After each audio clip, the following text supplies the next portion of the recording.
नमस्कार। स्वागत है आप सभी का अपने YouTube चैनल पे। रीट पात्रता परीक्षा के आपको पता है कि बहुत कम ही दिन शेष बचे हैं और इसके अंदर आपको वो सब पढ़ना चाहिए जो आपका स्कोर बढ़ा सके या आपका जो पास होने का जुगाड़ है वो कर सके। आपको मैंने बताया है कि लेवल 1 के लिए मैथ सबसे ज़्यादा इम्पोर्टेंट जो सब्जेक्ट के रूप में रहता है, जिसके 30% पूछे जाते हैं और सबसे ज़्यादा स्कोर बढ़ाने वाला सब्जेक्ट, क्योंकि इसका सिलेबस भी बहुत छोटा रहता है और निश्चित लिमिटेड चीज़ें हैं वो इससे पूछी जाती है। साथ ही साथ लेवल 2 के अंदर आपको पता है कि ये सब्जेक्ट लगता है मैथ, तो उसमें भी जो भी तैयारी करते हैं उनके लिए भी जो मैथ का जो सब्जेक्ट रहता है वो स्कोर बढ़ाने वाला रहता है।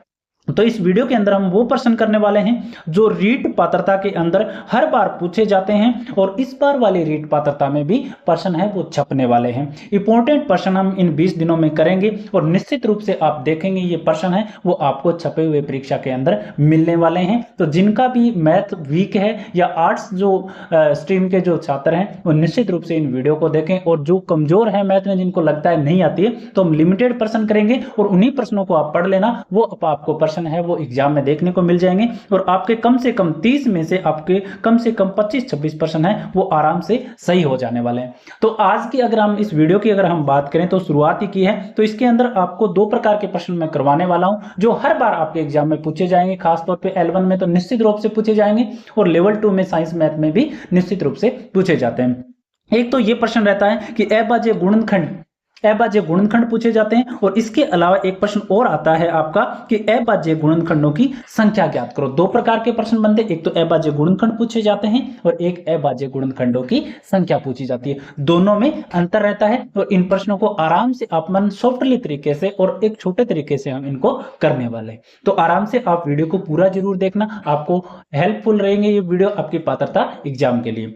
तो देखो, सबसे पहले हम पहले प्रश्न को देख लेते हैं, उसके बाद में दूसरा प्रश्न अपने आप में हो जाएगा। तो 720 के अभाज्य गुणनखंड हमसे पूछे गए। तो सबसे पहले तो हमें अभाज्य गुणनखंड के बारे में समझना है कि होते क्या हैं। तो देखो, अभाज्य का क्या मतलब होता है, आप सब जानते हो कि ऐसी संख्या जिसमें किसी का और का भाग नहीं जाता है। और गुणनखंड आपको पता ही है, कोई भी संख्या को क्या करना, टुकड़े करना। तो ऐसे टुकड़े करो, उन संख्याओं के टुकड़े करो जिनमें दूसरी संख्या का कोई भाग नहीं जाता है। जैसे देखो मैं बताऊं, आप करते हो 8 के टुकड़े करो या आप 12 के टुकड़े करो। देखो, तो 12 का एक टुकड़ा ये भी हो सकता है। देखो 3 × 4, 3 चौका 12। 3 तो देखो इसमें अभाज्य, इसमें भाग किसी का नहीं जाता है।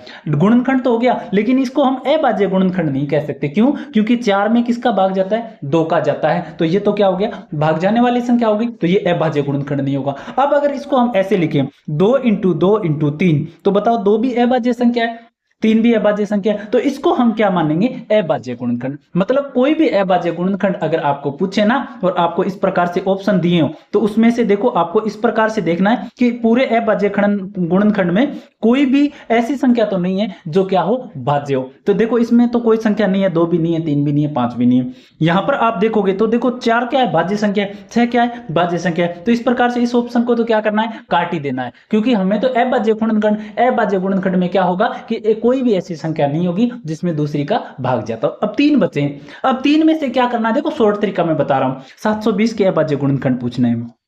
तो अब आपको क्या करना है, सीधा सा आपको ये करना है, ये जो तीनों ऑप्शन बचे ना, इन तीनों को क्या कर लो, गुणा करके देख लो, और जिस वाले में 720 आ जाए ना, वही क्या हो जाएगा, उत्तर हो जाएगा। बस सिर्फ ध्यान रखने वाली बात यह है कि उसमें क्या नहीं होनी चाहिए, कोई भी भाज्य संख्या नहीं होनी चाहिए। अभाज्य इसी को हम कहते हैं। तो एक तो ये होता है शॉर्ट सा तरीका, जिसमें आपको कोई रूल याद नहीं करना, सिर्फ आपको गुणा करके देखना है भी कौन सी में 720 आ रहा है। और एक चीज ये ध्यान रखना है कि उस गुणनखंड में देखो एक ये और कट जाएगी। क्योंकि इसमें भी 4 आ रहा है, तो ये भी आपकी संख्या है वो निश्चित रूप से कट जाएगी, क्योंकि 4 क्या होती है कि भाज्य संख्या। तो 2 बी ऑप्शन कट जाएगा, सी ऑप्शन कट जाएगा, तो बचे कितने, ए और डी। और इसमें ऑप्शन कौन सा होगा, डी सही होगा। क्यों? क्योंकि इसके आप गुणा करोगे ना तो पूरे कितने आ जाएंगे, आपके 720 आ जाएंगे। देखो शॉर्ट हो गया ना, 2 ऑप्शन अपने आप गायब हो गए। तो अभाज्य गुणनखंड में याद रखना है कि कोई भी ऐसी संख्या नहीं होनी चाहिए जिसमें दूसरी का भाग जा रहा हो, मतलब भाज्य संख्या उस गुणनखंड में नहीं होनी चाहिए। तो 4 भाज्य है क्योंकि 2 का भाग जाता है, 6 भी भाज्य संख्या है, 2 और 3 का जाता है, तो ये कट जाएगा। इसमें 4 है, भाज्य संख्या है, तो ये भी कट जाएगा। अब इन 2 ऑप्शन में से क्या करना है, गुणा करके देखना है, जिसमें 720 आ जाए गुणा करने से, वही आपका क्या हो जाएगा, उत्तर हो जाएगा। तो ये इस प्रकार से आप इस प्रश्न को हल कर सकते हो।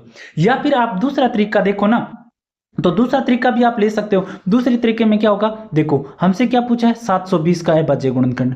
तो सबसे पहले ये बताओ किसका भाग देके देखेंगे। यहाँ पे बताओ 720 में सबसे शुरू करना है 2 से।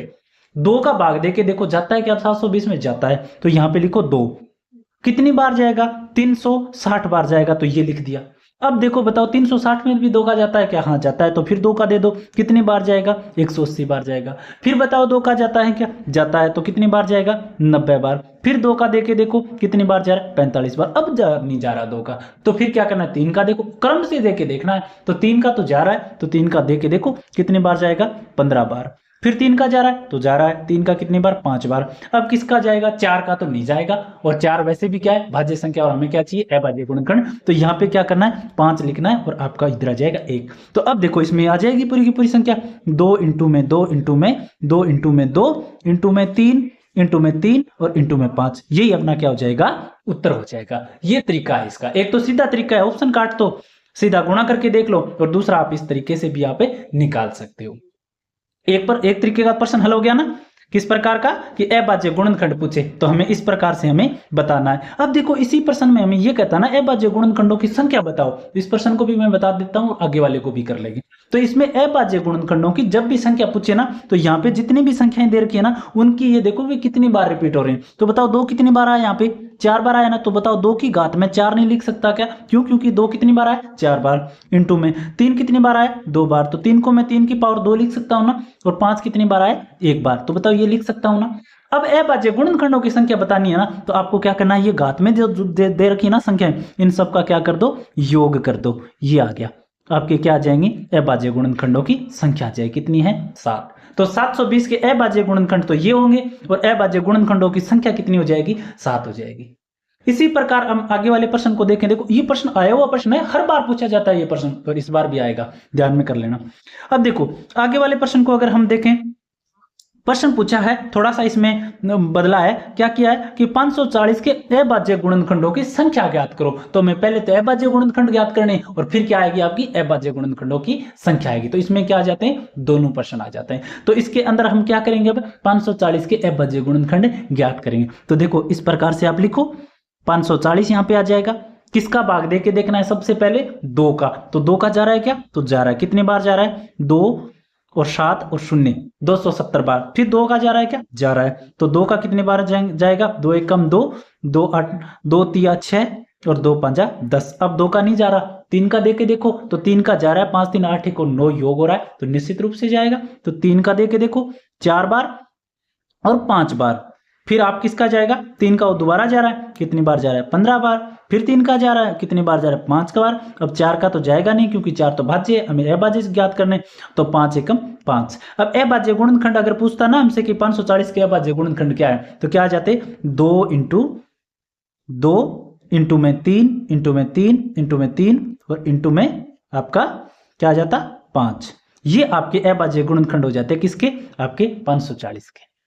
अब हमें अभाज्य गुणनखंडों की संख्या बताना है, तो हमें क्या करना है, सबसे पहले तो देखना है कौन सी संख्या कितनी बार आए। तो 2 कितनी बार आया है, 2 बार। 3 कितनी बार आया है, 3 बार।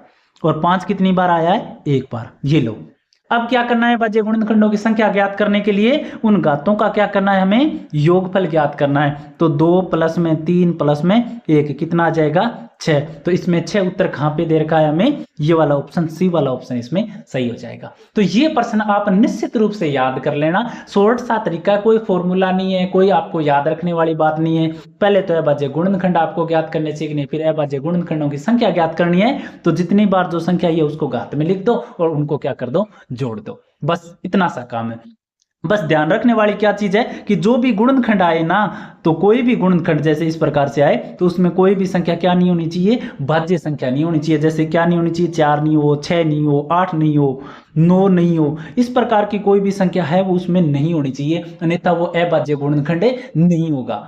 इस प्रकार से कोई भी अभाज्य गुणनखंड में मिल जाए तो वो क्या करना है, ऑप्शन काट देना है, और बाकी ऑप्शन बचे उनको क्या करना है, गुणा करके देखना है। सिंपल सा तरीका है। तो ये प्रश्न आप आराम से लिख लेना, कोई भी अलग से आप कॉपी में लिख लेना। और अगर आपको अच्छे लगे ना इस प्रकार से प्रश्न, क्योंकि 20 दिन में हम कवर कर लेंगे वो प्रश्न जो आपके एग्जाम में पूछे जाते हैं, तो आराम से आपका मैथ का स्कोर है वो अच्छा बन जाएगा और आपकी पात्रता है वो पास हो जाएगी। तो अच्छा लगा हो तो कमेंट भी जरूर छोड़ देना, और साथ ही साथ इस वीडियो को सब जगह शेयर कर देना, जिससे हम और ऊर्जा के साथ में काम कर सके। हमें भी ये हो कि आप सब है वो देख रहे हो और साथ ही साथ आपको अच्छे लग रहे हैं, तो हमारे में भी क्या आती है, ऊर्जा आती है।